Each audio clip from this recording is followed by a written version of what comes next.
Hey everybody, it's Thursday night, so that means it's time for a shop talk. I'm Josh Olive with Haven Comics, and we're going to talk some shop tonight, talk some comics, talk about making comics, talking about writing them, producing them, whatever else we feel like, because we have a really cool guest on tonight who's going to share some behind the scenes stuff of some upcoming books.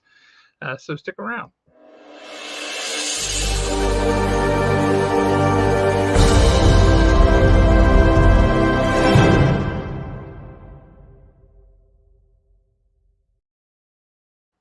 Awesome, you stuck around. We appreciate that. I want to introduce you guys to my co-host, the one, the only, the effervescent Alan. What's up, Alan? This is a comic show? Oh, did I forget to tell you? Well, damn. Because, normally we talk like G.I. Joe and what we wish Disney would do, but they're not doing. We can still do that. It's all good. Okay, we can do that too. We can cover the waterfront. Yeah, we're going to have we can talk about whatever we want, really. It's our show, when you think about it. But we have a really cool guest on tonight, and I think we should just go ahead and jump right into it. What do you say? Let's do it. Awesome. We'll bring him on. Welcome, everybody, the one, the only, Mr. Tony Fleecs. How you doing, What's sir? up? Oh, you get applause. I'll tell you what, the intro started, and I was like, here we go, and then it was over immediately. It's like the intro to like Lost or something. It was really very quick. Trust me, sometimes people wish it would be over with quickly with us. We'll see how this goes. Well, it won't be that bad. We'll be gentle, I promise. Oh, goodness. So we had Andy Price and Katie Cook on last week, and I know that you guys have got some career overlap We spent a lot of time together making My Little Pony and going to My Little Pony conventions. And we had a real decade together, me and those two. Yeah, that's not a bad run at all. Yeah. To have folks there. And so your name has been on books at my shop for a long time.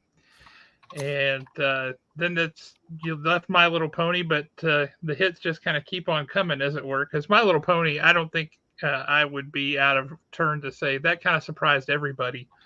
For sure. With how big that turned out to be. It helped for our store, I know, because Andy's a local guy, and he was one of our very first customers at the store. Back in 1960, or yeah, right. It feels like it sometimes, but in 2001, so we're celebrating 23 years here in a couple of weeks, April 2nd. It doesn't feel like it, and then so many ways it feels so long. But I know that helped. But the overall brony thing, the My Little Ponies just kind of swept the nation, and it was huge at our store. We had there for a good long while. We had more My Little Pony subscribers than we did Batman. Man. And that's just the most bizarre thing in the world to me. Yeah. And Andy was always such a big Batman fan too, so that kind of became a thing, because we had asked him, like, if you could pick between doing one or the other, what would you do? And he's like, I always thought it would be Batman, but when I boiled it down, I would just be constantly compared to what other people had done. Yeah. Right? Always, well, Jim Aparo or whomever, Jim Lee, Frank Miller, whoever did it, there's always going to be comparisons to other people. He goes, with My Little Pony, I get to be the one everybody else gets compared to. Well, he sure fucking did. I was got compared to that guy forever. Yeah, and so he did what he set out to do there, and that was pretty darn cool. But so you've done My Little Pony, you've done Stray Dogs, you've got some other books coming up that look really, really cool. We're going to talk some about those. But before we jump into that, we love this. We're all comic book people. We love a good origin story. How did little Tony Fleecs go, I want to write comics, I want to draw comics? How did that kid end up becoming a guy who actually does this and creates comics? Well, I went to school for art. I was always artistic. I came from a big family. And now, when you say big, how big are we talking? 5 kids. Oh, I'm one of 5. I get it. Okay, good. Even. But I was the oldest, and then my brothers and sisters both have, I don't know if this is how you're set up, but my brothers and sisters both have like a match set. Like my 2 sisters were like 1 year apart. My 2 brothers were like 1 year apart. So I was sort of like the one, it's not like I was ever alone at all because it was constantly kids around, but like I was on my own a little bit more because I'm 4 years older than everybody, and like I said, they each had sort of like a partner. So my partner was just sort of drawing, and so I would just sort of like hang out and draw all the time. And when my mom got busy taking care of all those other kids, I would just sort of have my head in a sketchbook and drawing. And so early on, I knew that I wanted to draw. Like I feel like um, I never wondered what I wanted to do for a living. Like I was just from the time I was like 5, 6 years old, I knew I wanted to draw. And then so I sort of just aimed at that. I went to art school, and then I got out of art school and I got a job as a graphic designer, and I worked at that for like 6 years. And then during that time, like I'd always loved comics, and I wasn't sure if I wanted to make comics or if I wanted to be like in animation or what necessarily. I drew cartoony, like Andy did, or like Katie did. And eventually there was like this sort of movement of people around my age, my generation, like on message boards, on comic book message boards, making their own comics. And I got really inspired by that. And then at the same time as that, like I saw these people making comics, but there was nothing that they were making that I was like that. Like I respond to that. I want to make that thing. Mm-hmm. I'd never written anything besides like in school. But then at the same time as that, there was like this autobiographical movement. So there was like, James Kolchaka and Jeffrey Brown and oh God, what's his name? Blankets. Oh, if you hadn't said it, I could have told you. Craig Thompson. I know. Yeah. It is Craig Thompson. But yeah, those guys were doing like autobiographical stuff, and so I thought, well, I could just do a comic about myself, and then that could be the story I could tell. That's something I respond to, and so I did this mini comic basically of short stories about myself, and I had planned it as like a series, like an ongoing series of autobiographical comics. I took the mini comic to Chicago, Wizard World Chicago, and I gave it to everybody that I saw, like people were like creators that I respected, publishers, everything, podcasters.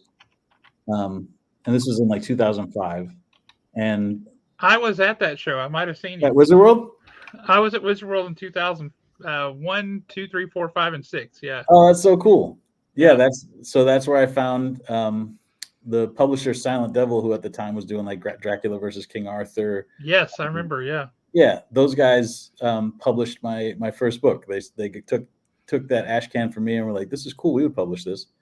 And so they put it out. It came out in 2006, and at that same time, I was like, "Well, I guess I make comics now." Like it got just enough buzz that I was like, "This is what I do. This is my job." Even though I made $0 off of it, I feel like it sold like 700 copies through Diamond. Like it was not a big splash. But it was enough for me that I quit my job and I moved away from. I was living in South Dakota, and for whatever reason, I moved to Los Angeles. And I was like, "That's a cost of living adjustment." I was like, if I'm gonna not make any money anymore, I should move to the third most expensive place to live. But yeah, at least if you have to live outside, the weather's nice. It sure is. Yeah.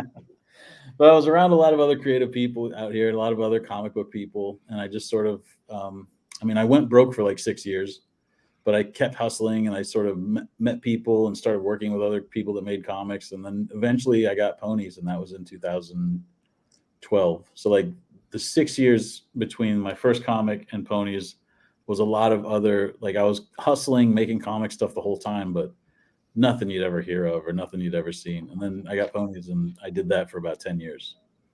Now, yeah, it kind of, just no joke intended here, but kind of ran with it. Yeah, for sure. It took off. So, being an artist and a writer, what actually drew you to comics first, the art or the writing? Oh, definitely the art. I loved drawing cartoons. I had a cousin that I would sit around and draw like cartoons with. We would sit and watch TV and draw off of the TV, and we draw out of the newspaper cartoons, and we draw out of like comic books and Mad Magazine and stuff. But the writing came pretty quick after that. Like I basically learned to read off of comic books, and so I was when I think about reading and writing, I think about it in panels and pages and stuff like that as well. Well, I got to tell you, I couldn't give you a firm number, but we have a policy at the store when a kid comes into the store for the first time, they've never been in a comic shop before, whether they were like desperate to come in or their dad was coming and they just got dragged in the door. Either way, that kid leaves with a free comic. And the deal is they have to pick what it is, and they have to promise to read it. That's it. And I will tell you, I know for a fact there's an awful lot of kids that one of your comics was the first book that they ever read. Really? Which one? Any of them. My Little Pony books, very popular, get chosen a lot. Boys and girls alike. My Little Pony books get chosen off the shelf a lot as a kid's first book. That's awesome. Well, I thought you were going to say like Local Man number 7. That'd be no good at all. We really try to get the little kids to read it. I tell you, before we had that policy, because we would just kind of do it, but we had this one little kid come in, and he was 6, maybe 7, and for whatever reason, it caught his eye. He went straight for Spawn. Yeah, hell yeah. And I was like, yeah. His mom clearly had no idea. She just assumed all comics are good for kids. And I was like, that might have been true at one time. It's not true anymore. But I told her, I said, you're his mom. You make the decisions. I said, but if I were you, I wouldn't let my kid read that particular book at his age. I mean, that kid sounds cool to me. And she's like, oh my God. Oh, thank you for telling me. She put it on the shelf and then she walked out the door. And she promptly got that kid the heck out of there. Well, 3 days later, she came back and she said, I just wanted you to know, I really appreciate you telling me that. What would you recommend? Hey, there you go. And so we went, I said, what is he like? And we went around and we found a bunch of stuff, and she couldn't pick out of it. So she ended up dropping like $150, which was outrageous. Yeah. But then that kid came in for 15 years before he went off to college and all this kind of stuff. And was a regular there. He eventually got to the point where he got to read Spawn. That's what I was going to ask. Yeah. But yeah, when you're 5, 6, 7 years old, Spawn's a little heavy. No doubt. Very colorful though. I could see wanting it as a kid. Oh yeah. Looks so cool. Yeah. Yeah. For me, it kind of had a similar vibe, the color schemes and such, as the poster for the Black Cauldron. When I was a little kid, I was like, I don't know what that is, but ooh, that looks really cool, and I want that. Little did I know it wasn't very cool, but how was I to know going in? So I have to ask, back behind your head, you have the bride. Did you draw that? No, it's just a photograph from. It's actually from a friend of mine's wedding. They got married, and at every table they had famous brides and grooms, and that was at my table. So I took. How fantastic is that? That's a great idea. That's a cool idea, but that is a gorgeous picture. Yeah, thank you. I like it too. And then there's the Virgin Mary next to it. That's from my grandma's house. I put it up there because she looks like Nicolas Cage, sort of. I don't know if that's okay, but who, what, when, where, why? Exactly. Oh, that is pretty funny. Yeah. That's fantastic. I'm dying for a close up of that. I'll send you guys a picture. Oh, that's fantastic. So you did 10 years on My Little Pony, right? And that's a long run. For anything. For anything. Nobody else I know in comics does a 10-year run on anything. Yeah, I mean, Larry Hama's, he took a big break in between, but he did 155 issues. The couple there he didn't do, but 155 issues of G.I. Joe. Took a few years off, picked it back up at IDW, and then took half a year off, I guess, and now he's doing the same run at Skybound, which is pretty darn cool. But it doesn't happen often. No, sir. It's just not common. So that's a feat on its own. Yeah. And the fact that it was after you left, if I'm being completely honest, was when our Bianca, we haven't seen you in forever. Hope you're doing well. Look forward to seeing you at the Huntsville Comic and Pop Culture Expo here in a little bit. You better be coming to that. I don't know if you know Bianca's art, but she's incredible. What's Bianca's last name? Roman Stumpf. If you've ever been to Universal Studios in Florida, they have a lot of her stuff down there. Oh, cool. Yeah, she's very cool. Seen the stuff. She is great. Yeah, and she's pretty awesome. Awesome. Shout out Bianca. Awesome, Bianca. I'm glad that you will be there. We adopted her, and she belongs to our store now. She's one of us, and she's amazing. Just really, really cool. She and Nathan Zerdy travel around all over the place, and I think she tries to keep him out of trouble, which is a Herculean task. But you know how that goes. But you were you did this incredible thing. It was after you left was when our numbers on My Little Pony finally started to drop. I was hoping you were going to say that. I'd love to hear it. Now, did you work on the Equestria Girls cartoon? I did the Equestria Girls comics. I worked on the Netflix cartoon, the newest one, the Generation 5. Okay, because I'll be honest with you. I was that dad that was kind of in the room while my daughter was watching that stuff, but it definitely kept her interested. So for sure. She said to say thank you for Equestria Girls, by the way. No, she's 13 now. Oh, cool. My nieces were little tiny girls when Equestria Girls came out, and they were super excited about it because I remember when it was first announced and I first got the job on it, all of us thought it was kind of weird, you know, like they were horses and now we were making them into basically like Bratz dolls. And we all thought it was weird. And then I showed the trailer for it to my nieces and they freaked out so hard because the thing that nobody, like, I was like in my, late 30s or whatever, I didn't realize, but little girls love teenage girls, like they just want to be grown-ups. They just want to be bigger girls. And so that was a huge deal for kids, for girls. I believe that. Until they hit their late 20s, early 30s, then they want to be little girls again. Exactly. I don't have any room to talk on that front because, yeah, who of us is not emotionally and developmentally stunted here? Yeah, I'm not, just simply because I stopped at 17. So you're out of the game? Yeah, I'm out of the game. I completely and totally stopped at 17. I was like, you know what? This is the peak. This is a hard cutoff for me. I'm done. Nice. Yeah, a friend of mine used to tell everybody, she's like, inside everybody, there is a 12-year-old boy who thinks fart jokes are funny. Sure. And that's what she always used to say. And I think she was right. Some people bury it really, really deep, but there's one in there. Everybody's got one in there somewhere. Yeah. But yeah, so you've also got some other cool stuff. You mentioned Local Man, which is hysterical in its own way. It's a different kind of a book. Yeah, definitely a different audience, right? But then you got Stray Dogs, which I don't know if I'm not sure exactly how, but that just kind of blew up. I mean, that came out of nowhere and just was like, boom. Yeah. And we sold out of it. We couldn't get our hands on more copies. It took forever.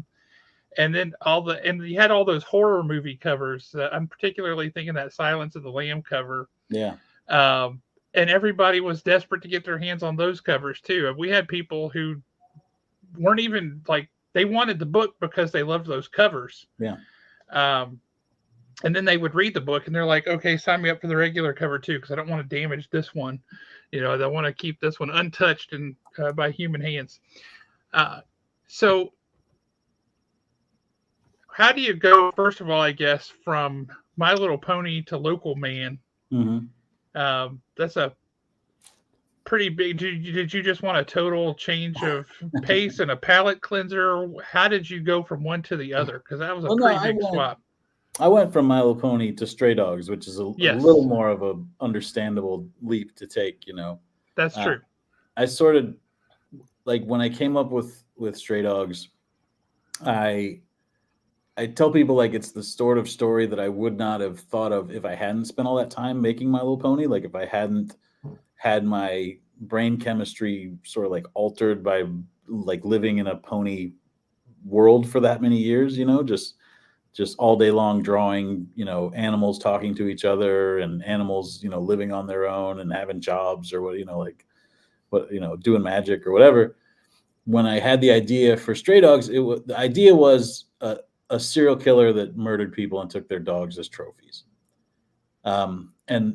But I never would have made the jump to like, we should tell this from the point of view of the dogs if I hadn't been in that world for so long of talking animal comics. And so it's a real easy, like, you know, A to B to get from My Little Pony to Stray Dogs. Like that's just actual progression of my, you know, like the way my brain worked. But yeah, and then Local Man, yeah, that is a real leap from from either one of those. But it's just another, like all the animation stuff and like the horror movie stuff in Stray Dogs, that's all stuff that I loved and that sort of like is fundamental to like my creative whatever, like the whatever makes me creatively comes from like horror movies and Disney movies and comic books and like just a stew of all these things. And then Local Man is like another side of that, because another big part of what made me want to make comics and made me want to be creative was like Image Comics in the 90s. And so like that's where Local Man comes from, is me and Tim Seeley have like a shared love of those. And we just sort of wanted to do like a personal story about that, but also make it about crime and, you know, small town stuff. And I guess we wanted to make like a small town crime 90s superhero comic, which I always say, like, nobody's asking you to make these comics, you know, like I was talking to somebody today who's helping me market this, like my new books.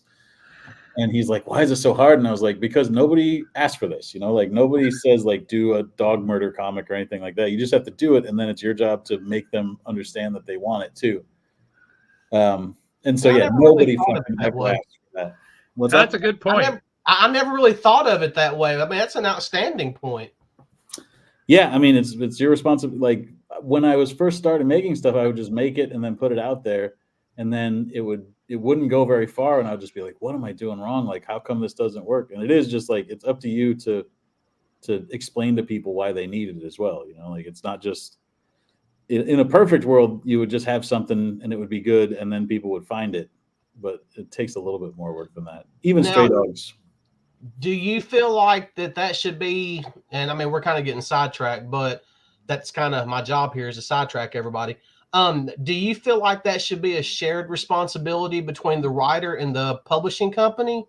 Or should just the publishing company be like, hey, look, this is the reason why you need this? I mean, again, in a perfect world, you know, definitely the publishing company would handle all that stuff, but different publishers have different responsibilities and have different deals too, you know, like Image. Different models, Yeah. Image, who puts out Stray Dogs and Local Man and Feral, they don't take hardly any of our money. They take none of the rights. They take hardly any of the money off of the comic. They just take a little bit off of trade paperbacks. So like for them, they have a department who does like marketing and PR and stuff like that. But I push much harder with them because, I mean, on my own with those books, because I know that like they have a ton of other books that they're doing the same thing for, and they don't stand to gain a lot if we're a huge hit, you know, like they make about the same if we just come out and sell nothing or if we sell 100,000 copies or something. But with like Boom, who's doing Uncanny Valley, we own that thing 50-50. So on that, I am like, they should do a bunch and then I also have to do a bunch too. There's never, for me at least, a scenario where I don't have to do anything, but depending on what publisher it is or what book it is, sometimes I can sort of take it a little bit easier. But the way comics are right now, I don't think I can ever take it too easy. Like you really just have to make a lot of noise about it. which can be annoying if you're like following me closely, I think, on social media, because it seems like I'm just constantly shouting about these comics. I think you kind of have to. You kind of have to, but people who are following you because of your work, they don't mind that, right? They're like, yeah, show me more. Show me the pages you didn't put in. Exactly. I want the deleted scenes. Give me features. Yeah. So you mentioned the comics, the Image comics of the early '90s as a bit of an inspiration for you. I got to ask, were you a Top Cow guy? Were you a Wildstorm guy? All of the above, Spawn, Savage Dragon, Youngblood. Were you all of that? All of that. I was initially a Youngblood guy. That was sort of my gateway into that stuff. I loved X-Force, and then I was, I guess, around 10, 11, 12 in that time when those books were coming out. And so I didn't realize that Image had started. I didn't realize that Rob Liefeld had gone away or anything. I thought the people that were drawing the books after him were still him. Like, they just got people that drew like him. And so I was just like, well, there's more of this. But then Youngblood came out, and you could immediately tell the difference. You could tell that nobody's telling this person what to do. He's literally just doing whatever he wants. It flips over, like it's one story and then it flips over and there's a whole other story.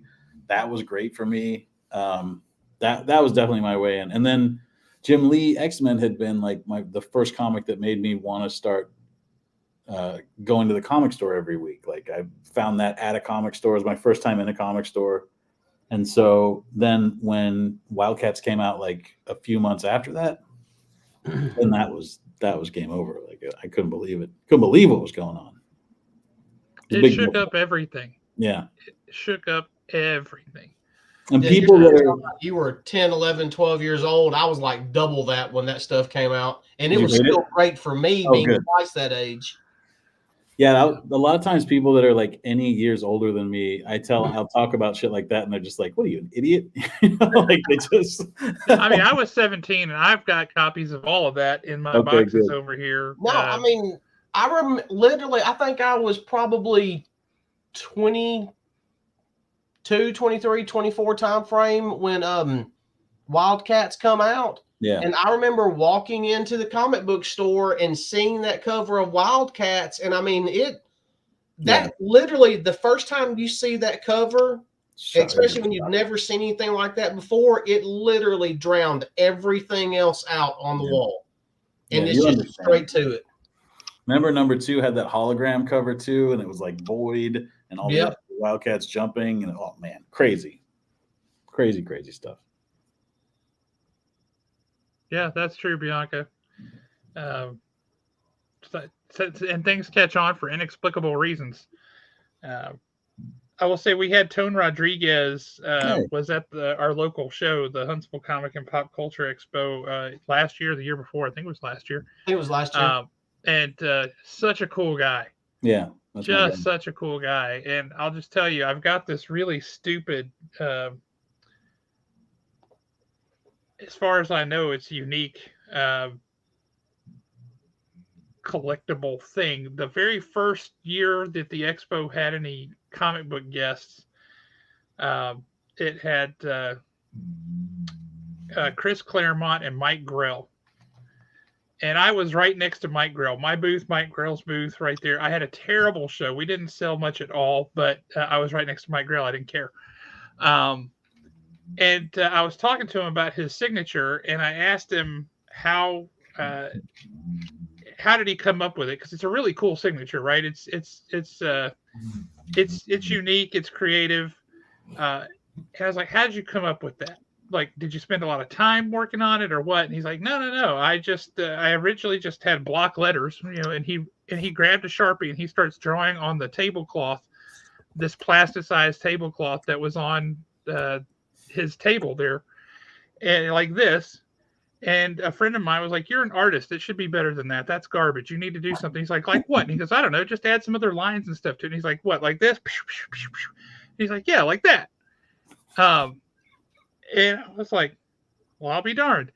And so I told him, I said, "If that tablecloth is still here at the end of the show, I'm taking it home." And 2 days later, the show's over, wrapping up. He says bye. He's walking out the door. I'm on my way out from my booth, going around to his booth to get that tablecloth. And he comes back in and he goes, "Were you serious about that?" I was like, "Yeah, I was serious about that." So he says, "All right." He comes over, he grabs a Sharpie out, and he draws that little side profile view of Green Arrow that he does, right? Boom, boom, boom, and draws that on there. And I was like, "Well, that's awesome." So ever since then, every comic book guest who has come to the store or has come to that show, I have had them draw on that tablecloth. The same one or a different tablecloth? The same one. Okay. So it's massive. It's going to be 30 years before that thing is full. Nice. Yes, Bianca, that's where the tablecloth came from. So I literally walked into the shop one day. This was just before the expo last year. Josh comes walking out of the back room looking like the cat that ate the canary. And he's like, "You're not going to believe who's in the back room right now." And I'm trying to look around him.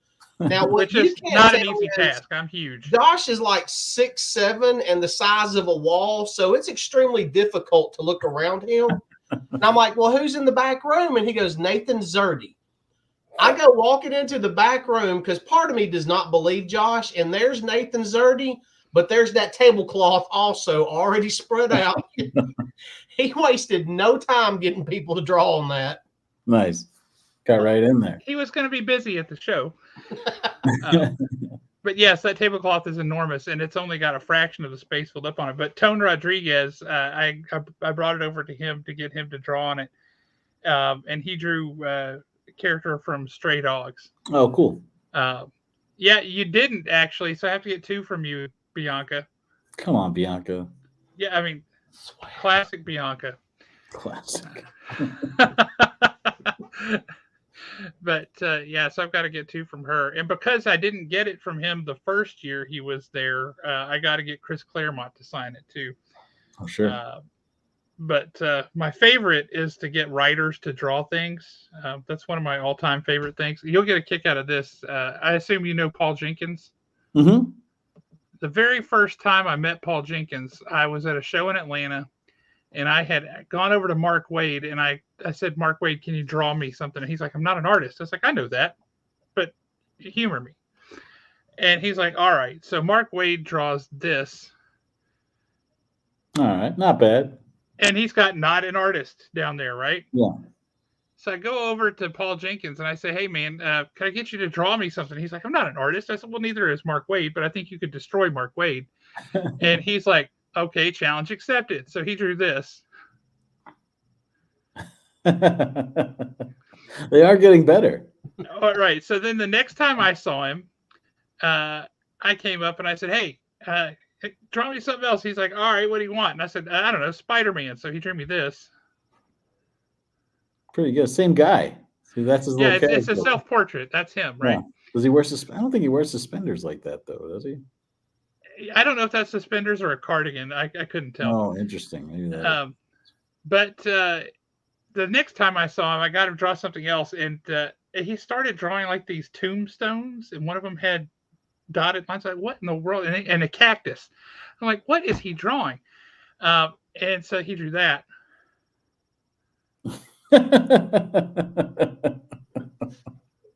Which is pretty clever. That's one of my favorite con sketches of all time, right? Yeah. And the last time I saw him, he's like, "You got to stop getting me to draw these things. I mean, come on, you got to stop." Yeah. And I said, "All right, no worries." And he said, "This time I'll draw you the symbol of Wales." And so he drew me a sheep.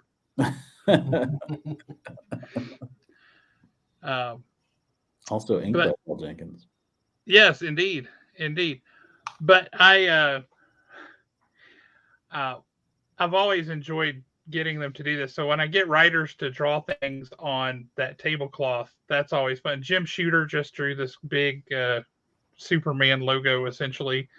Cool. Yeah, it's all good. I don't care what it is. I've got some amazing drawings on there. Sure. But what do you do with it when it's done? Are you going to have it like stretched out like a canvas? Do you hang it up somewhere? Do you fly it like a flag? What are you going to do? Yeah, I do have plans for it. I've got the perfect spot for it in the store. Nice. Where when it's done, I want to hang it up. But it's going to be years. I mean, that thing is absolutely massive. It is so long. and it was, I don't know how it was stretched over this table because the table he was at wasn't that big. But this thing is just absolutely massive. And I wish I drew that Fantastic Four. We actually had Paul Jenkins on the show a few weeks ago, and I told him, I said, I may have the single largest Paul Jenkins art collection in the world. And Probably he's like, you and his if you mom. have more than one, I guarantee you do, because everybody would just throw that away. And I said, oh no. And that's why I have him up here, because I wanted to show them to him. And he was dying. He's like, you got to send me these, because he had no memory of that. Yeah. But it was very funny. But anyway, so whenever we get you down here to the show, don't be weirded out if I ask you to draw on a tablecloth. Well, look, I can definitely draw better than most of the other writers that you will have gotten art from, for sure. I feel confident about that. Artists, I don't know who I draw better than, but any writer, really, I will take them all. Okay. That's a fair bet. I am going to share my screen. Hopefully this pulls up. I was having some difficulties with it earlier. Let me see. Because I would like for you to kind of explain to me what's actually going on here. Okay. Uh-oh. Because I'm seeing like tons of influences. Does everybody see that? There we go. Uncanny Valley. Yes. That's one of the books we wanted to talk about. I'm seeing some Disney and some Looney Tunes. I mean, I'm seeing the video games. Yeah, I'm seeing the inspiration there, but I would kind of like to hear it from you. What all are we actually looking at? And explain Uncanny Valley to us. Okay, cool. People are going to want to buy this as soon as we tell them what it is. I mean, just looking at that, how can you not want to buy that? You guys have teed this up well for me. So this book is on final order cutoff this week, by the way. So yes, it is. Let the shop know you want it. If you see this and you want to get a copy, let them know. Uncanny Valley is a story that I've sort of had in my head for like 10 years at least. It's created by me and Dave Wachter, who's doing the Punisher right now at Marvel. It's a story about this kid, Oliver, who you see in the center there, who feels out of place. He has a hard time fitting in. He's got a single mom who's a traveling nurse, and they're always moving around. And so he never quite gets to a place where he feels like he belongs any place. And so he's trying to fit in, he's trying to make friends and stuff like that, and he's always struggling with it. He doesn't feel like he fits in at all. And then all of a sudden he starts to have these strange things start happening to him, these strange, like almost like cartoonish accidents, or like he's developing cartoonish abilities or whatever. And all this is happening, and then there's sort of this big scary like the intrusion into him and his mom's normal life, and they get rescued by this little cartoon cowboy who he finds out is his grandpa that he's never met before. And Oliver finds out that he's part cartoon, and that's why he sort of feels like he never fit in, is because he always felt different because he is different, And so the story about him like learning where he's from and learning about his culture and his family, and finding out if who you are has more to do with like where you're from or who you're from. It's like a coming of age Roger Rabbit, basically. It's like Percy Jackson, but instead of Greek gods, it's got cartoons. Okay, that's a really good comparison there. Because any kid who is doing anything today can relate to Percy Jackson, and yeah, that's awesome.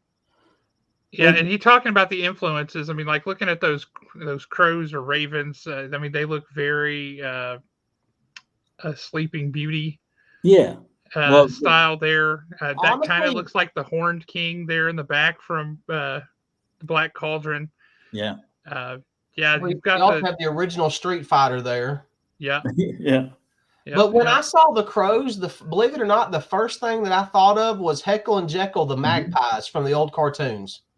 Yeah. Well, that or even the Secret of Nim. Yeah.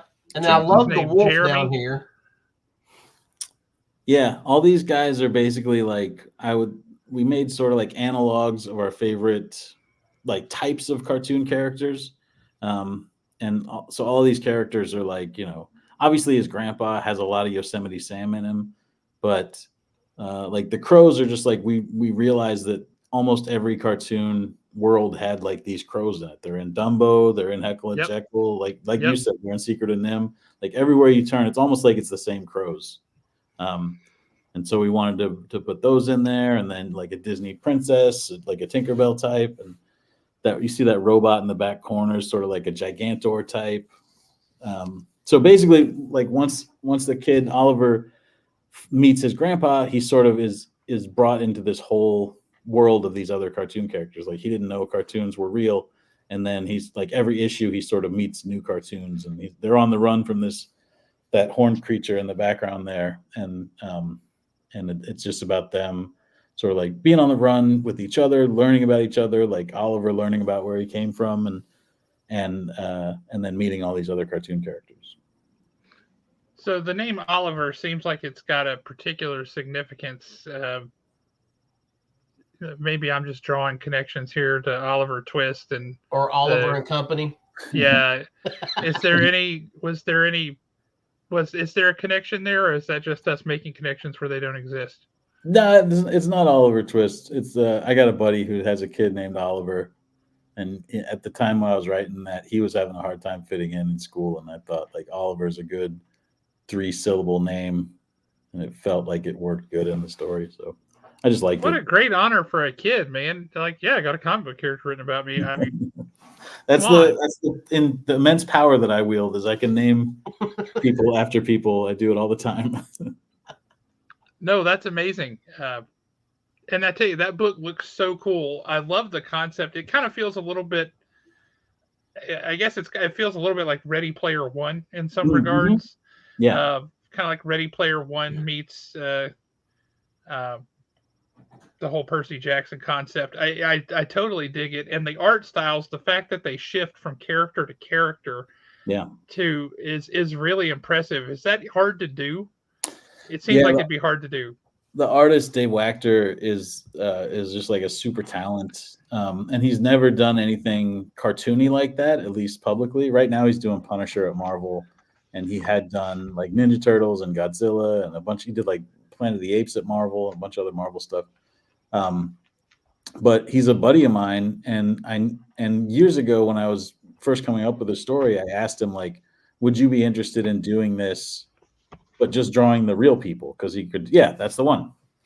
The new Punisher. Yeah, and okay, so that does not look like the same artist at all, and that is absolutely amazing. Yeah, but I said like, do you want to do just the real people, and then I'll have like one of like Andy or Katie or like one of my Little Pony friends do the cartoons, and he was like, that sounds boring. Like I don't want to just draw real stuff and have somebody else do all the fun stuff. And I kind of with him on that, yeah. We just sort of let it be, and then nothing really happened. I just was like developing the story, but nobody was like banging down my door to make comics with me until Stray Dogs blew up real big, and so I just had that story sitting in my list of like my notebooks and stuff. And so when Boom said we want to make this, I was like, what about Dave Wachter? And I called him and I said, remember that story we talked about? Do you think you could do both parts? Like, could you do the cartoons and could you do each one of them in a different style? And he was like, yeah, no, obviously I could do that. And I was like, oh, well, why didn't I just ask originally? But yeah, it's crazy. He can just do it, And I guess I should have. So big question. Is he going to still be doing the Punisher book as well? Because we're kind of loving that Punisher book right now. Listen, he better not be. We got a lot of work to do on this thing. I think is it a miniseries, The Punisher, or maybe maybe David Pepose keeps going and they bring somebody else. I think it's a miniseries, but Pepose said something on Twitter maybe a week or two ago about how there's basically, for lack of a better way to put it, there's more adventures planned for this version of the Punisher. Yeah, because apparently this version of the Punisher, which I refer to him as Gravedigger, apparently that's gone over like huge with a lot of people. Oh, that's great. Yeah, it's been really good. Yeah, when I reached out to him, the first issue of the Punisher, maybe it just came out or it hadn't come out yet. We at least knew it was coming, like it had been solicited.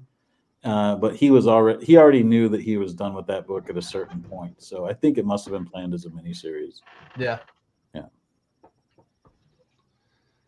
And then let's see. Let me make sure this is right. You said Yeah. its final order cutoff is this week for Uncanny Valley. Yeah, 18th. But it actually comes out on April 10th, correct? On the 10th, that's right, yeah.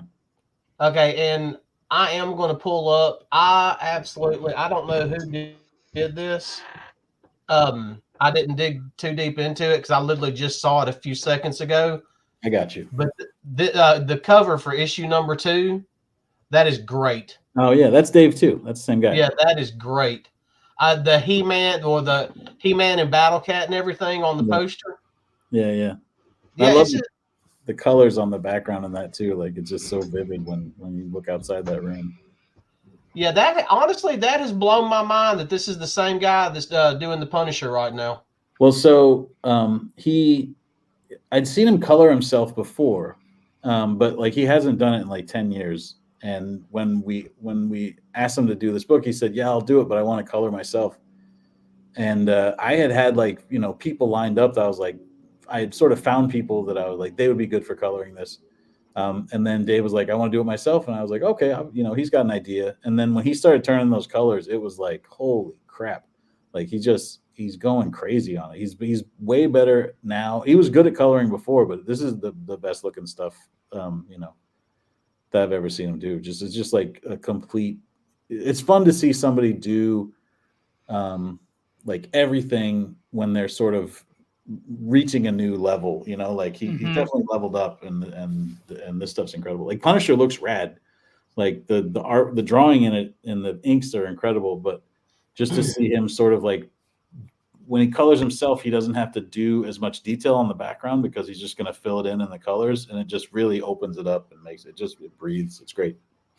Well, he gets to do the backgrounds all different styles and colors too, right? Depending on where they're at and what's going on. So I would imagine from an artist standpoint, that's got to be fun. There's a lot of like every issue, basically, we're in a different place and the different, like there's all kinds of stuff for him to get to sink his teeth into. But there's also just a ton of stuff that he has to design, Every time we meet like a new cartoon character, it's a whole, if he's drawn, let's say he's drawn Punisher, if he's drawn like two different goons, they can look, similar. But if he's drawn like that Gigantor robot and that princess, they have to look like they came from different, animation studios, basically. So is anybody going to run into any South Park looking folks? Is that going to happen? That'll make things easier. We sort of keep it all basically like mid 1980s, like it's all the cartoons during the perfect era. Yeah. Well, okay, so I got a great idea. Have him draw me as Thundar and Josh as Ookla, and we'll just put us in the background somewhere. That'd be great. I would love to have hair again, so that'd be awesome. You and me both, buddy. I was wondering where you were going when you said Thundar, and then Ookla. That would be me. That would be me with a bit more of a belly. But yeah, that'd be me. Holy smokes, that's fun stuff. So I will ask you. You had this long, very successful run on My Little Pony, and then you go to Stray Dogs, and that just kind of blows up out of nowhere, becomes a smash hit. Yeah.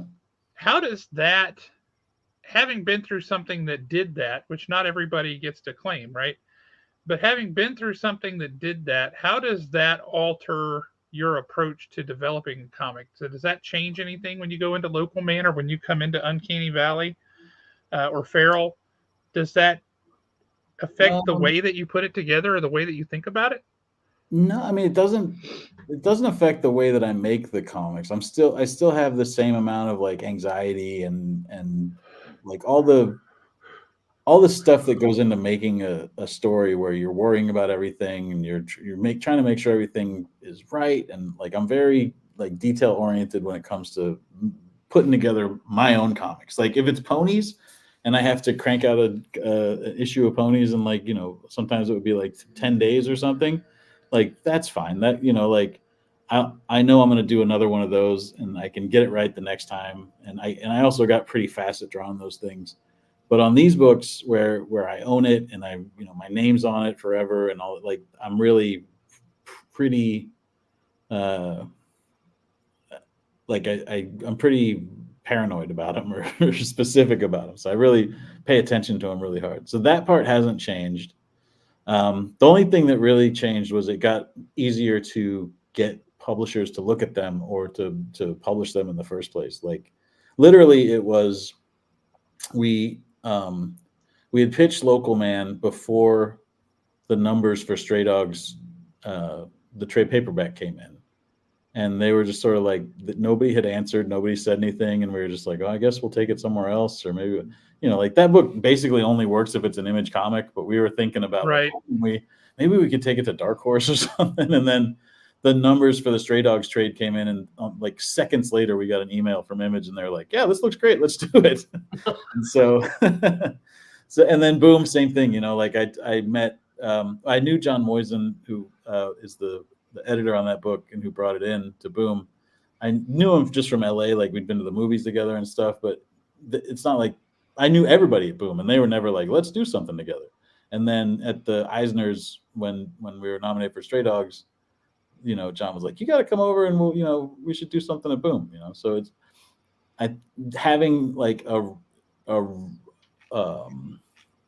success behind you that people can point to and say like, this guy's not a super risk. We can put out a comic with this guy, and we've seen him sell comics before, so there's a chance he could do it again. It definitely makes things easier, and the results, to varying results. We'll see.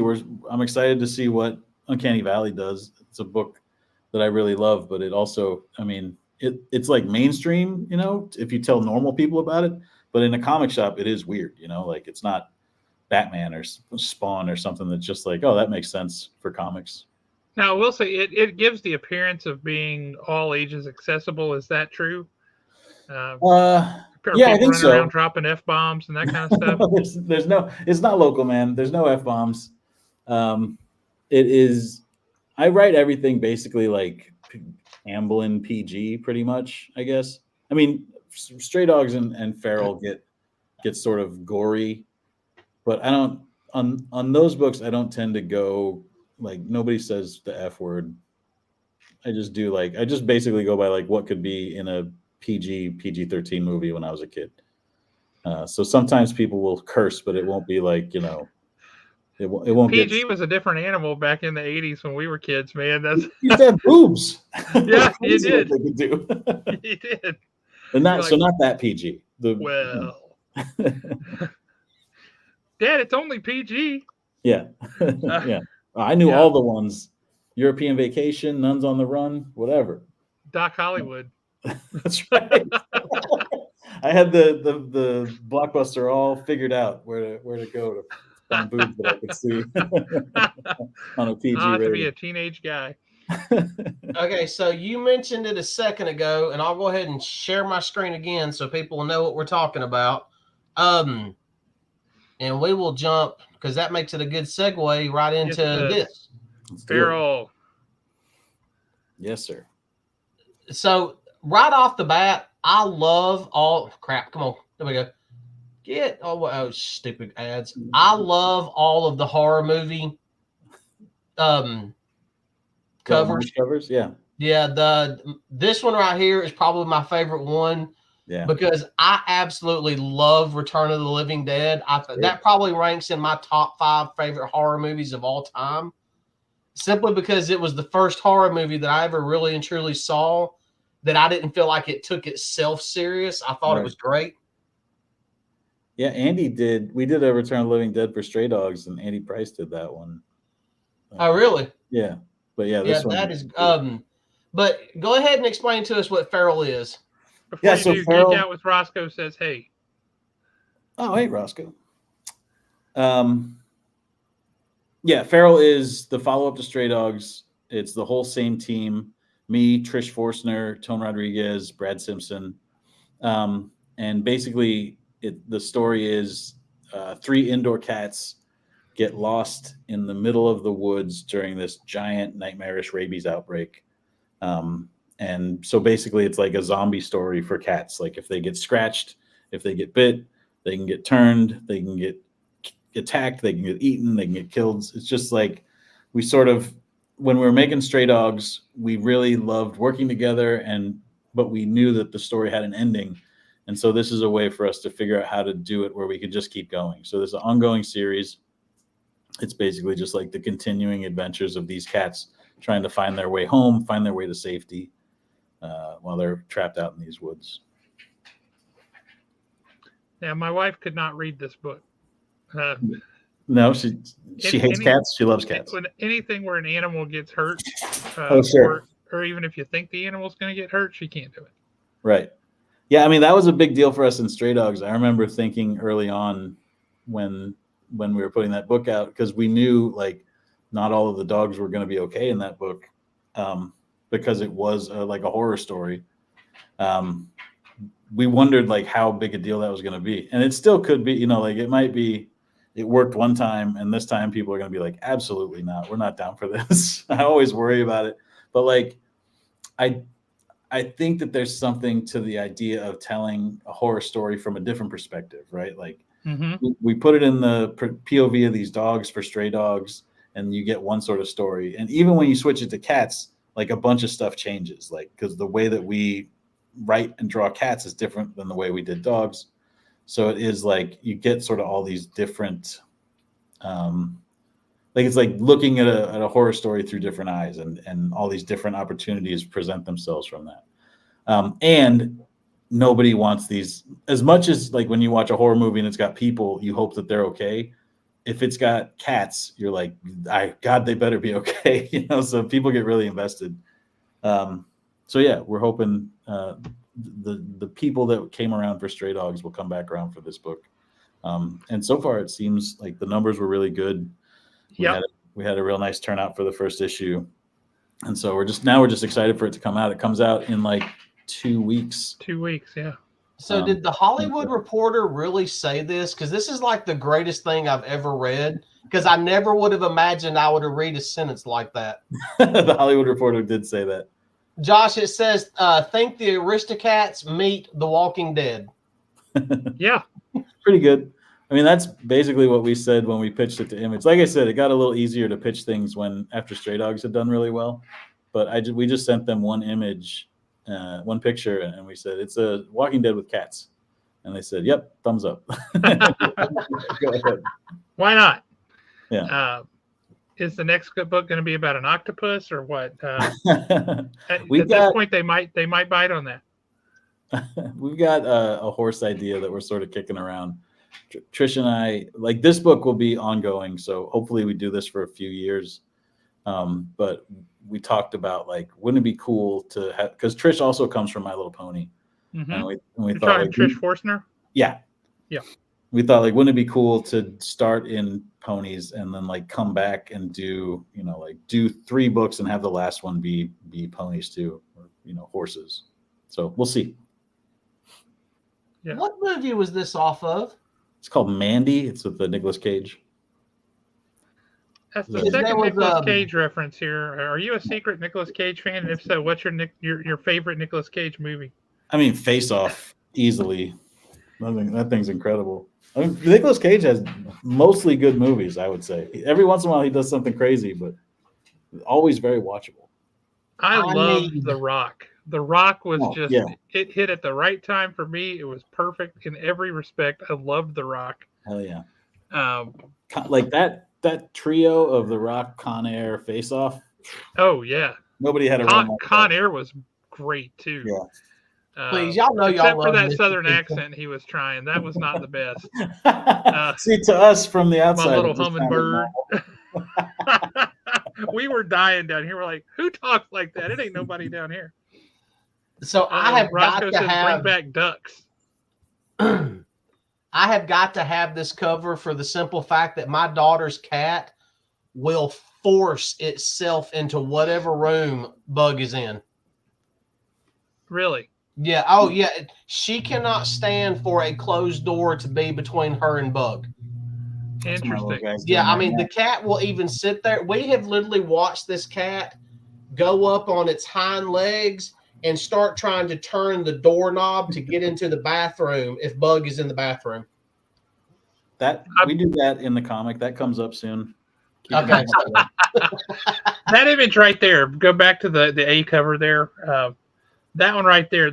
You definitely can see some of the Aristocats reference there. There's a little O'Malley, the alley cat, For uh, sure. Yeah. in that face there. Yeah. Trish really, she sort of bleeds Disney. Like it like runs through her veins. Disney, Don Bluth, Chipmunks, like that type of thing. She just loves that kind of stuff. And when I was like, I obviously draw cartoony. I drew My Little Pony, but when I came up with Stray Dogs, I knew that I wanted it to look specifically like that, like specifically like a '90s Disney movie or a Don Bluth movie. And so I had seen a sketch that she had done in like a sketchbook that she published, and it was like her dog at the time drawn like Charlie from All Dogs Go to Heaven. And I was like, she can do that perfectly. Like she can just impersonate that, or I don't even know. I think it's just like that's how she was drawing at the time. And so yeah, so she's just great at that. Like when I say, create a fox or a raccoon, she'll create a fox or a raccoon that looks, just like if it were in a Disney movie, or she's great at it. So that's a skill. You mentioned horror movies before, and you've mentioned Disney, and it's apparent by some of this stuff that you're into both. That's like, and see, that's kind of like me, and we're dealing with like two completely and totally opposite ends of this spectrum. Yeah. What would be your influences from that spectrum, from say horror movie side and the Disney side? Influences, man. Or your favorite ones. Yeah. My favorite Disney movies. We'll give you live action and animated, so you don't have to all right, Swiss Family Robinson, Yes. Pollyanna, Parent Trap. Those are my big three when I was growing up. I watched Swiss Family Robinson. Did you have a total crush on Haley Mills when you were a kid? Because I did. Still, man. Listen, I heard her in an interview like last year talking about when she was like 18, she got married to like this 50-year-old guy, and then she just stayed married to him through the whole, like she was never like a starlet, she was never out in Hollywood, she just basically like she was Parent Trap, and then she got yanked out of there and just was married to this, until she was basically in Saved by the Bell or whatever, like she was just out of the scene. I had to think about that, like that's so crazy that like young Haley Mills just sort of got like taken off the board, disappeared. For all of young Hollywood. Good for her, I guess. I don't know. Who knows? Did you watch Summer Magic? Did you like that one? I haven't seen that. I watched. Speaking of horror and Disney, I watched Twisted Nerve a lot, which is her horror movie. Like, yep. And it's also where the whistling from Kill Bill comes from, like that thing. And she does one where she's like she plays like a bad nun. It's like it's not called We're No Angels, but she's like that is a movie though. That was a comedy, wasn't it? Yeah, but it's not the Haley Mills one. She also did Moon Spinners. Oh, The Daydreamer. Well, no, Moon Spinners was the one. I forget who she was with on that one, but she's running around. I'm looking it up right now. So there was Moon Spinners, and then there was those Castaways that she did. I'm not a fan at all. Oh, hold on. There is a rad Haley Mills movie that I'm going to tell you about that I discovered a couple of years ago. I got to look up what it was called because the premise of it is so cool. Come on, I did not realize there were 4 Parent Trap movies. I'll tell you what, most like the second half of them star Rob Liefeld's wife because she's one of the really. Yeah. What? Yeah, her and her 2 sisters. That. Yeah. I was like my Disney Image Comics thing. He proposed to her in the back of an issue of Youngblood, and when he said her name in the comic, I was like, "From Parent Trap 3?"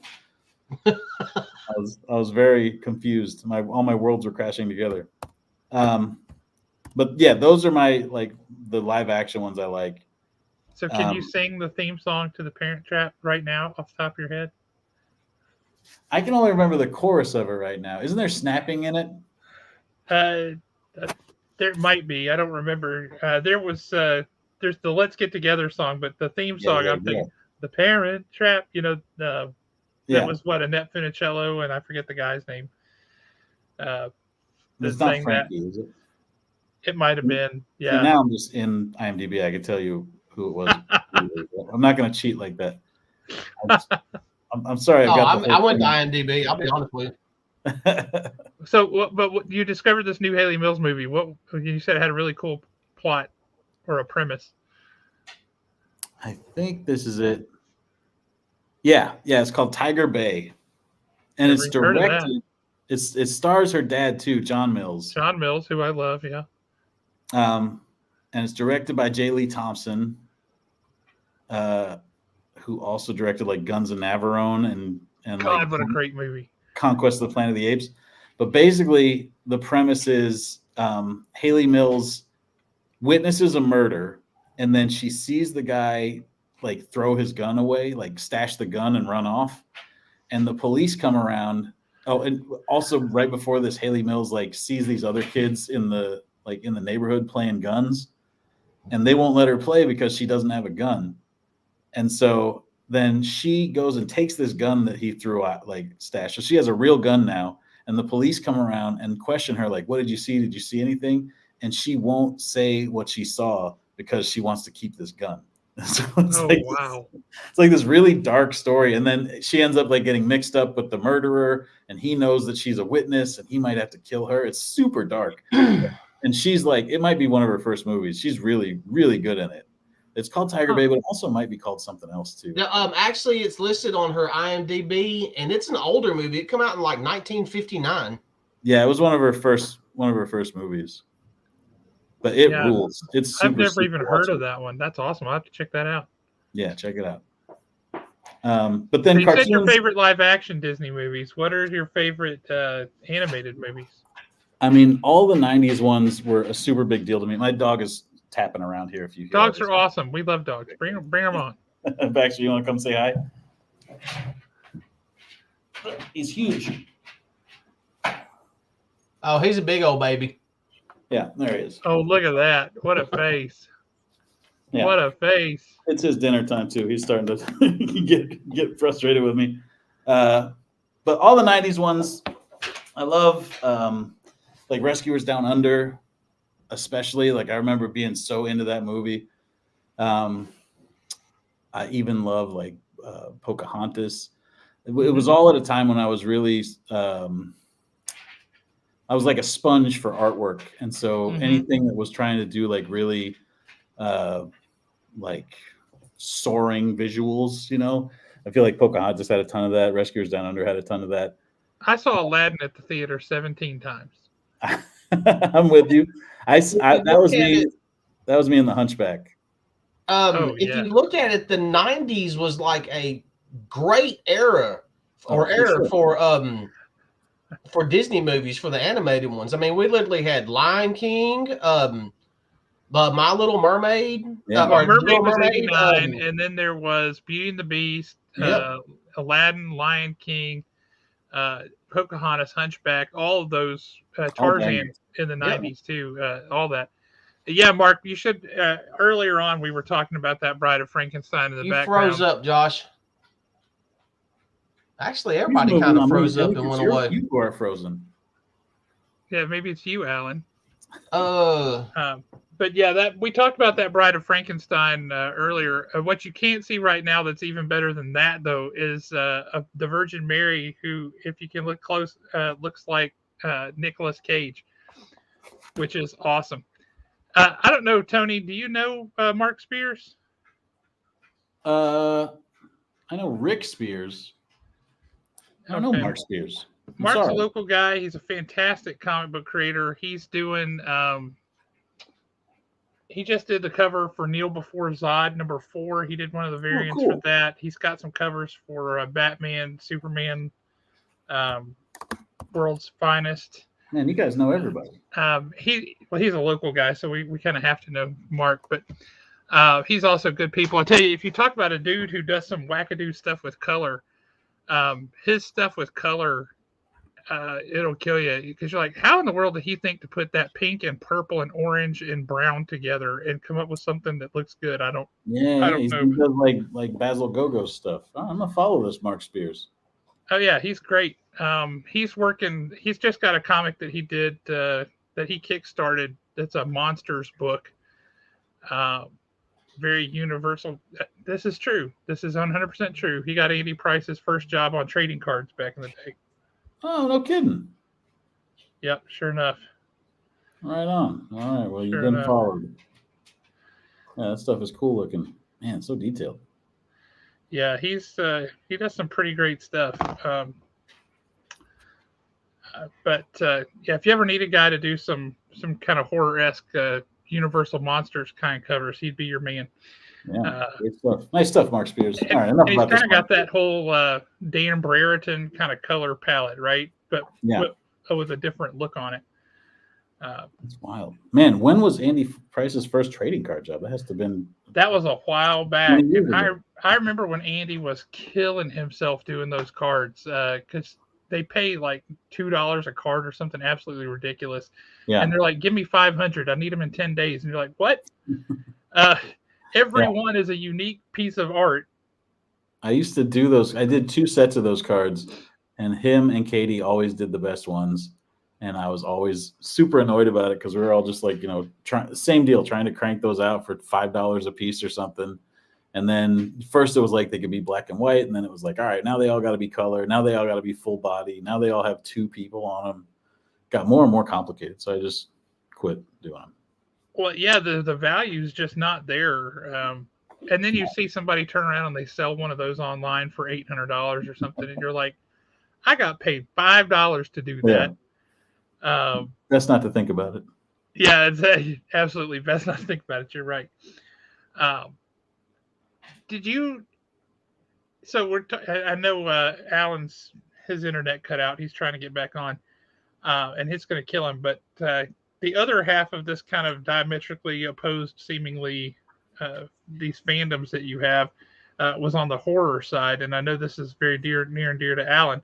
What were the horror movies that were more your influences there? Are we talking like Nightmare on Elm Street? Are we talking Halloween? Are you a Jason guy? Are you more into Hellraiser? I mean, where were you coming from on the horror side? When I first got into horror, I leaned way more towards the stuff that was realistic. So I'm more Michael Myers than I am Freddy, right? Like Michael Myers could just be a normal weirdo who murders teenagers, and that's scary to me. But then as I get older, I'm still sort of I still sort of go that way. Like I still like it to seem sort of plausible. So when stuff is like monsters or like Tremors or whatever, Gremlins or whatever, that type of stuff is less my bag. But I still like all of it and get all of it. But if you're asking me like what my favorite is, it's the stuff like if it feels the realist, that's what scares me the most. Is I'm just like that's like what I go through, like The Strangers or The Exorcist or Texas Chainsaw Massacre. Like stuff where you're just like shit, that's real. Like that that could really really happen. So Yeah. to this day, if I watch The Exorcist, I still feel like I'm watching something that I should not be watching. Yeah, that is like the mark of a great horror movie. I got to do a palate cleanser after I watch Exorcist. Like I can't just go straight to bed. I have to watch, like a lot of cartoons. I got to really. Oh yeah, literally, if I watch The Exorcist, as soon as it's over with, Disney's Peter Pan is getting put on immediately afterwards. Yeah, like it's queued up to go before the credits even start rolling. I remember when I was a kid, when I would watch Twin Peaks, it was the same thing. Like I'd watch that show and I'd just be like, well, I'm never sleeping again. I guess I should put on Cartoon Network for a while and see what's happening. See, I loved A Nightmare on Elm Street when it first came out. The original, back in 85, 86, somewhere around there. I'm listening. I got to put my dog away. Hold on. That's fine. Yeah, you're good. Just for the simple fact that you could not tell when they were dreaming and they were awake in the movie. You did not know what was a dream and what was reality. And that messed me up the first time I saw it. I loved it. That might have been what started it all. Did you ever see the Disney movie Something Wicked This Way Comes? Yes, but it's been a long time ago, and I remember it being extremely dark and hard to follow for someone young. Right. Scary. I saw it when I was a kid, and it creeped me out. The special effects do not hold up at all. It's okay, but it creeped me out. The other one that creeped me out was another Disney movie of all things. It was The Watcher in the Woods. Yep. They were really going dark for whatever reason around that time, because that was Black Cauldron then too. That was Betty Davis's last movie. That's so crazy. That's the last movie she did before she died, was The Watcher in the Woods. And the thing with it was, like, the ending made no sense. And you're like, what just happened? Have you seen it lately? Or do you have it on DVD where they have the other ending? I haven't watched The Watcher in the Woods on DVD. I've got Something Wicked This Way Comes on DVD. Watcher in the Woods I'm glad they went with the ending they went with. It was, of the two, it was by far the better choice, because the other ending, it was just aliens. Really? And it made no sense. It made even less sense than the other. Yeah, it was just aliens with like rainbow lasers, and it was bizarre. Oh, they were aliens. It wasn't the movie Aliens. No, it wasn't the movie Aliens, but the thing that was making all the mysterious stuff happen, and then at the end when they're in the old church and they're doing the ceremony, the rituals, it was aliens, and it was so unearned, because you had no reason to believe that aliens had anything to do with anything, and then it's like, oh, poof, and the answer is aliens. It's the worst Deus Ex Machina ever. It was terrible. I can't stop thinking about Betty Davis in the movie Aliens now, though. That would have ruled. Get away from her, you bitch. She's got the Betty Davis eyes. You see that with the big alien with the right, and she's just staring it down, and it's like, oh God, yeah. I'm not really big on a lot of the newer horror stuff, because to me, it's not horror anymore. It's torture porn. Yeah, I don't like that aspect of it, and it's not because it disgusts me or I'm just kind of, ooh, I don't like that. To me, it's not original, and horror should be psychological involved. I mean, there should be a psychological aspect of it. Yeah, I think you had mentioned it kind of when I was off. Michael Myers. Yeah, that movie, the original Halloween movie, is very disturbing in the simple fact that anybody could put on a jumpsuit, a bulletproof vest, and a mask and just go to work. Yeah. So I mean, that had but at the same time, one of my favorite horror movies of all time is a movie that most people have never even heard of before. I actually ended up becoming friends with the guy who designed the slasher in it on Facebook. His name is Michael Broom. He's worked on everything from the original X-Men movies in the 90s, all the way up to The Walking Dead. But it's called The Hills Run Red. And it was literally, it's great. It's probably like a D movie if we wanted to rank them that way. But the whole premise is a guy that is in film school is wanting to make a documentary about the most controversial horror movie ever made. And he starts going to the places where it was filmed, and he comes to find out that it was not a movie. It was actually real. They just did it as a movie to kind of help them get away with it. I mean, it is absolutely insane. And when you're watching it, it's one of those movies where you're like, okay, it's the typical slasher flick. But there's one scene in the movie where I really cannot say what's going on because the YouTube censors would go ballistic. That the killer does something in it that you never see coming. It literally changes the entire dynamic of the movie, and you're like, this was absolutely brilliant. And I mean, it's just great. I love it for some reason. I'm definitely going to give it a look. It's written by David Chow and a bunch of other guys, but that guy rules. He's a comic guy. He wrote The Crow too. Yep. Yeah. All right. I'm on board. Right, I wonder who this director Dave Parker is. What else did he do? I don't know what else he did. The only person that I really knew was Michael Broom. He's the one who designs Babyface. Yeah. I'm sure you've probably already seen a picture of Babyface if you pulled that up. Oh, yeah, for sure. Yeah. A guy named Michael Broom, who I'd love to get on the show one time. He's the one who designed that. And it was kind of weird how we ended up kind of pseudo meeting through Facebook. It was like a friend of a friend, and we just happened to be talking about horror movies one night, and they were like, "Oh, wait a minute, I know that guy." And we just kind of started talking. He actually, and Michael Broom even worked on the Phantasm comic book. Oh, okay. Crazy. Yeah, Nice. I'm really trying to get to the bottom of this guy. I don't know why. I'll get into it later. I will check out that movie though. I love anybody that's got like a new horror movie rec for me, because I feel like you're watching it and you're like, okay, this is typical. Oh, wait a minute. Here comes that scene that we seem to have in every single horror movie at that time.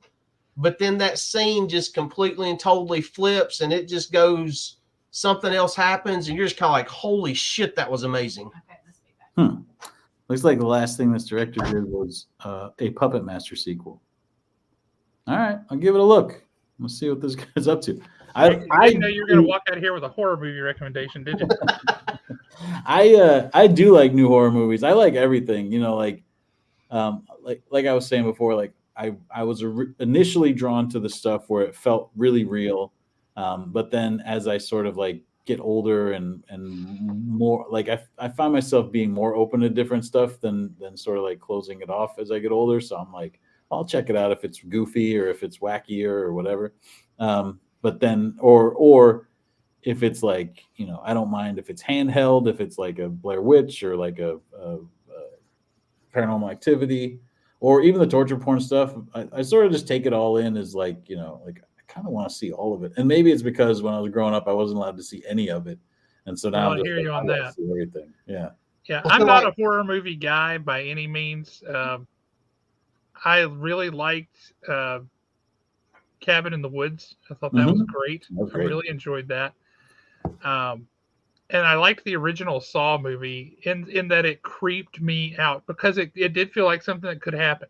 Yeah. Right? You've got these guys just stuck in this bathroom, and what do you do? And it was so horrific. You're like, no, there's got to be another way. Come on, no, don't do that. And the fact that you did not see that ending coming. Yeah. Nobody saw that coming. Yeah. Very good movie. Man, super good. Yeah, it was. So you take all that, you take the horror movies, you take the Disney stuff, and all the things in between, and you come up with things like Stray Dogs and now Feral, which I'm really excited for Feral. We ordered up on that one pretty good because the Stray Dogs crowd came out pretty hard. Thank you. And I think that we're going to do similarly with Feral. We've been pushing it to the same folks. Like, you liked that, you're going to like this. Excuse me. But the one that I wasn't really expecting was Uncanny Valley. And that one just looks like fun. I mean, it looks like it's got a heart, and it's got the kind of, like, it could have the kind of moral to it you might want and everything. But it also looks like something I would like and something that I can put in the hands of a kid who walks into the store. For sure. For their first comic. You know what I mean? It's definitely not a horror story. I mean, it'll get scary at certain points, but it's, like that's just another type of story that I like, is like those coming of age stories, stories about kids that feel like that they, like everybody has felt like they don't fit in. I remember being a new kid at a school and just feeling like, oh man, I hope these kids like me. And, and like doing the wrong thing and feeling like you're screwed, like these kids are never going to accept you and stuff. And so like writing a story from the perspective of a kid like that, and then also like the wish fulfillment of like, how cool would it be to be able to hang out with cartoons or to be a cartoon, Oh yeah. So yeah, it's really, really personal story to me, but and in a way different lane than Stray Dogs or Feral or, I write Army of Darkness now too. So like I have a foot in horror a lot of the time, but this one is definitely a lot more adventure, heartfelt, coming of age story type thing. Is he going to run into the Kim Basinger cartoon from Cool World? Let's say that again. Is he going to run into the Kim Basinger cartoon from Cool World? Maybe in the sequel. Maybe when he's like, instead of 12, when he's like 14. Or you know what? If you just wanted to draw me and the cartoon of Kim Basinger from Cool World, you don't even have to publish it. Just send it straight to me. That's a whole different kind of wish fulfillment there, buddy. That's not on the tablecloth. That's. I mean, Yeah, really. Don't I'm sure Josh would love that on the tablecloth. No, I'd never be able to hang that in the store. You But have that face like the wolf with the your jaw on the floor. Yeah. Yeah. At the end of the day, no matter how old we get, we kind of fall into one of two categories. We're either still Goonies at heart, or we're Monster Squad at heart, or we're a bizarre combination of both. Yeah, for sure. Is that like Elvis Beatles? Or people? Yeah. I'm definitely Monster Squad then, if that's the case. Wolfman's got nards. You're damn right he does. Not the biggest pair you ever seen. Oh, that's fantastic. Well, I know we've kept you for a good long while here, and it's been really great talking to you. Is there anything you'd want to tell people about Uncanny Valley, about Feral, about any of the books you've got coming? About just throw something out there for folks to say, hey, you want to read this. Yeah. If all this present stuff we've already talked about is not enough, I don't know what's wrong with you people, but if you want to read this, here's why you should read it. Yeah, all right, let me do it. So Uncanny Valley, like we said earlier, that's up for order. This weekend is sort of your last chance to let the shop know that you want a copy. So if you shop at Haven Comics, let Josh and Alan know before Monday. We're doing a lot of cool stuff in that story. If you love cartoons, if you've ever been a kid, there's something for everybody in this story. I can almost guarantee it. We're super excited about it. And Dave Wachter just draws it beautifully. So even if you just like Punisher, you should check this out, because wait till you see what the guy who drew Punisher is doing now. My favorite line of that was, if you've ever been a kid. Try to make it broad for everybody, That's right. That covers everyone. Good. Yeah. That's awesome.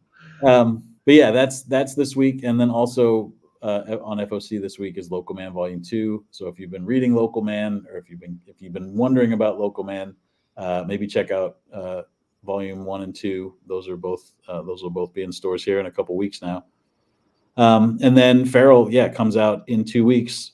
And that's me and Trish Forstner and Tone Rodriguez's ongoing, animal horror epic that starts, now and will hopefully go on for the next few years. We're hoping to really keep people coming back. There's a lot of twists and turns and secrets and cliffhangers in that thing. So if you have been missing, I talked to a lot of retailers, and a lot of retailers say that they have been missing a comic that people have to come in every month for, that they can't wait for trades. They can't, and so that's what we're trying to make with this, basically water cooler comics, must see comics. And so hopefully that'll be this for you.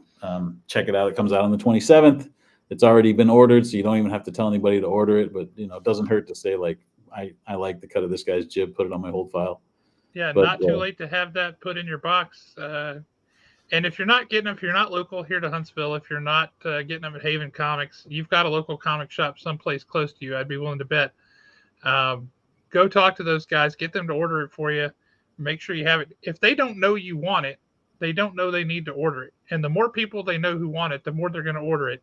And like I tell people every week, every time we have guests on here, if you like great comics, if you like great art, if you like great stories, you have to support the people who make them.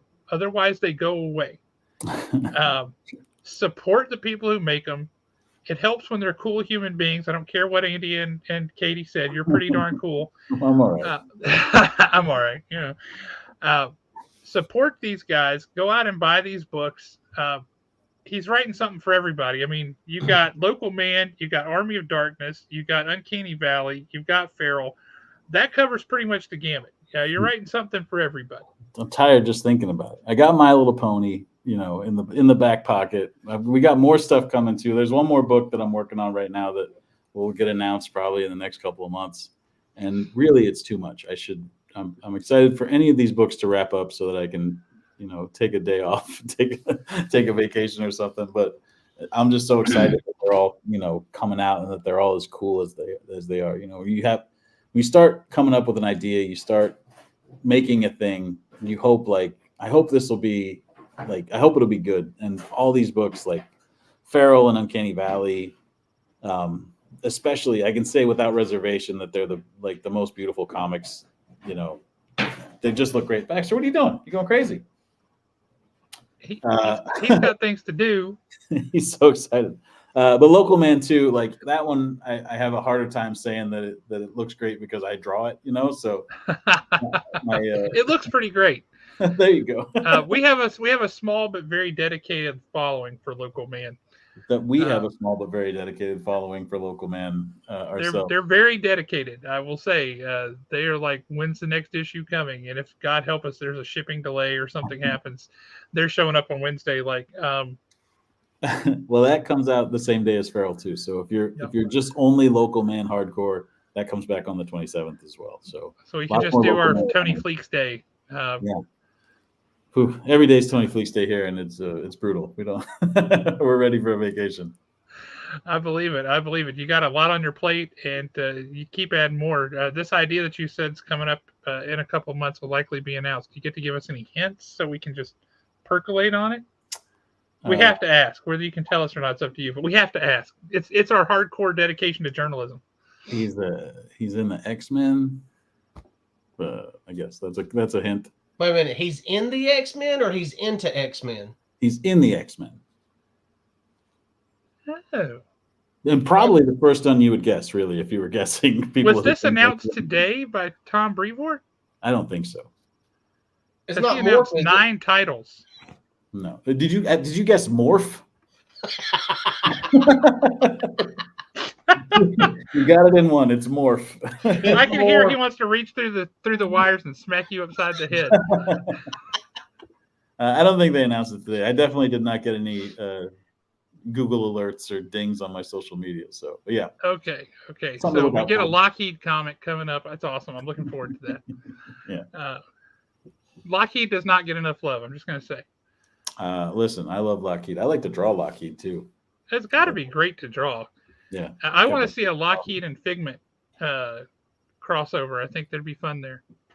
Crazy that it hasn't happened yet. I guess they haven't really crossed over the Disney and the Marvel stuff that much. No, they haven't. They haven't very much. Yeah. Yeah, they're using Disney to falsely boost their Amazing Spider-Man sales by putting those Disney covers every other copy of Amazing Spider-Man. So it looks like Spider-Man sells more books than they actually are. I'm not bitter about that or anything. No, listen, if I had the rights to that stuff, I would do it as well. It's hard out here. Well, you are killing it with all these movie covers, though, because everybody's like, "Oh man, that is awesome," and then they, "Oh, but that's awesome too." and I'm not normally a big proponent of multiple covers because it's really hard to track, right? But when they have a cool motif, a cool thread that binds them together, it's a different animal. And no pun intended. But on Stray Dogs, people were clamoring to get some of those movie covers, and I see the same thing is going to happen here.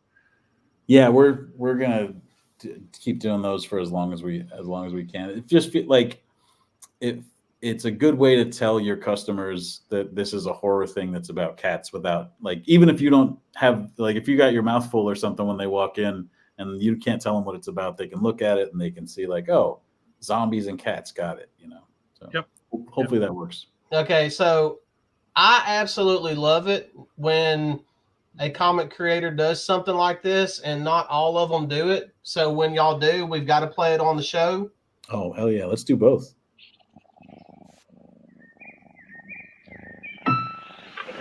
Authorities have extended the perimeter another miles in Martin Douglas County. Unit 4, we just got another pickup in for you. Can y'all hear that? CDC and animal control agents continue to work overtime to stem the rate of infection. Code orange. Repeat, code orange. Maintain safety precautions. All four-legged mammals are now assumed infected and contagious.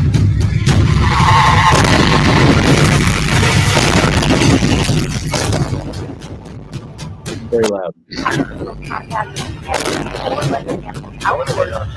All emergency procedures for disposal.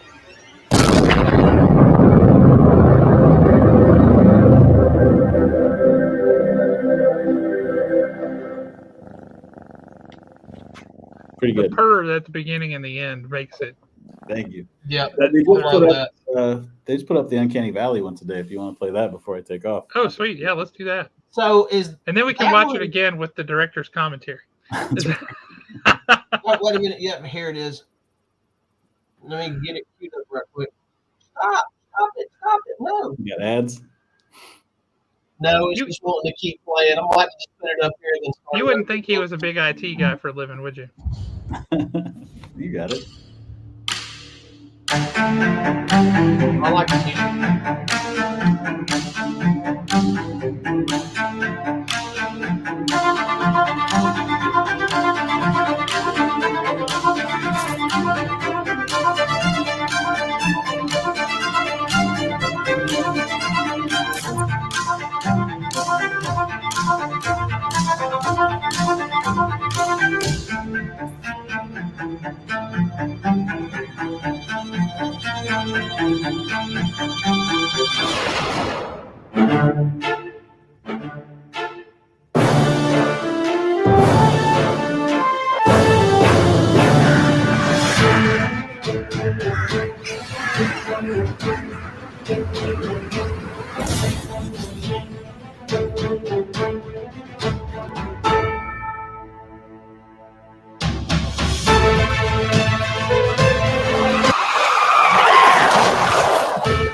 Pretty good.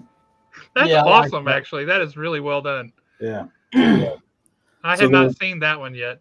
That one just came out today. The Feral one I made, and then Boom put together the Uncanny Valley one. They did a great job on that thing. I wish more creators would do that. I know Mad Cave. It's a lot of work. That's hard to do. Yeah, I know Mad Cave does that. I love watching those things. I mean, it's first, and maybe it's just the kid in me, but it in a way it gets me more hyped for the comic. Yeah, me too. I mean, I love seeing that stuff. It's easy. I mean, it's not easy, but you can teach yourself how to do it pretty easily. I just use like iMovie on my computer, and you can put something together. And it's people are much more likely to share that around on social media and stuff than if you just put up like an image or a cover or whatever. If it's like a moving thing, they can really get into it. And you sneaking in Jason and the Argonauts on TV is friggin' awesome. I just told them to draw skeletons, but they do look like Jason and the Argonaut skeletons for sure. Yeah, that wasn't He-Man. That's somebody else. There's a lot of that. There's a lot of hand waving in this thing. It's a lot of Kmart brand cartoon characters. Those Brazilian offshoot action figures. Yeah. I just found out about one of those the other day, that there was a Star Wars action figure. I want to say it was a character from Star Wars Droids. I know about this. The one action figure was only sold in Brazil. Yeah, Fleecs. And then it got yanked super fast. And there was also a fire in the warehouse that had them. So there's only a handful of these things that exist at all, that were actually put together in the packaging and sold. And I had never even heard of that until the other day. And that was impressive. Yeah, they're like $25,000 to start. They're very, very expensive. I have a full run of the Kenner Star Wars figures, including droids and Ewoks. And I bought like a replica of that guy because I was like, there's no way I'm going to spend $25,000 for that. Yeah. Well, maybe Feral will hit big and you can spend $25,000 for it. Let's go, baby. That is what we hope for you. I bought this house instead. And so I'll just keep paying for this. How responsible is that? Yeah. I'm not building any equity in a Fleecs action figure from Brazil. That's true. That's true. But man, we really appreciate you coming on. We look forward to big sales on these books.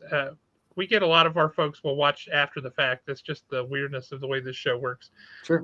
So the folks who are watching on Friday, Saturday, it's not too late for you guys to order. If you want Uncanny Valley, make sure you let us know. And we will be taking those orders right up through Monday. We're going to take orders after that too, obviously, but that's when we have to place our initial or our final cutoff order for those books. And check your email, Josh and other retailers today. Boom's sending out some stuff, some new cool like incentive stuff here at the last minute. Ooh, I like that. So cool stuff to look out for if you can carry. I think it's like if you can do 20 copies of each of the first 5. There's like a super cool cover for the 6th issue. So we'll see. And it's for Disney heads especially. I think they'll be into it. So we have a lot of those. Yeah, good. We have a lot of those. All right, man. Well, it was a pleasure to meet you. Thank you so much for joining us. We really appreciate it. Thanks, guys. And everybody, be on the lookout for what Tony's doing, especially his new series about Lockheed that's coming up. That's right. Very excited about Lockheed that. Pigments. That's right. We're very excited. But you guys all have a great week. Read some comics. Come back next week. We'll be talking comics. And then the week after that, we have Jeff Johns joining us. Ooh, Ghost Machine. So that's on the 28th. Yeah, we've got their first wave of releases on April 3rd. Yeah. Is the day after our 23rd birthday at the store. So it's a nice coalescence there of multiple things. Like Andy and Katie did. I'll pass a message through you to Jeff Johns. Tell him that I say he's not a dick. Oh, I will be sure to let him know. I'll be sure to let him know. All right. Well, you guys all have a great night. As an 80s guy, I think you will like. We were originally we did a quiz show. We were kind of a trivia show. And our outro is a very 80s video game kind of thing. So you'll enjoy this. Check this out.